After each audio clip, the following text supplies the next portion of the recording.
Buongiorno e ben ritrovati con il TG Flash di New Sicilia. Ti seguito i titoli più importanti della mattina. Aiutarono Matteo Messina Denaro durante la latitanza, maxi sequestro da 1,4 milioni di euro a Palermo nei confronti di Laura Bonafede, compagna storica dell'ex latitante, e del cugino della donna, Andrea Bonafede.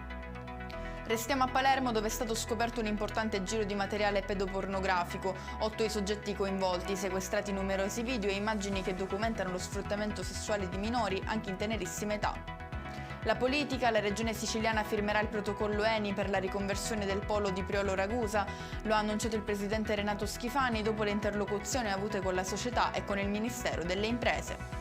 Incidente mortale questa mattina a Vittoria, in provincia di Ragusa, coinvolti nel sinistro un furgoncino e un camion. La vittima è Giovanni Milazzo, di 26 anni, deceduto dopo uno scontro frontale.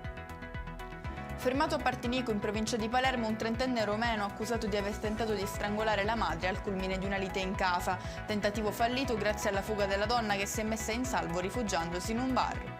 E con questo è tutto, prossimo appuntamento più tardi alle 19:30. Grazie per averci seguito, buon proseguimento di giornata.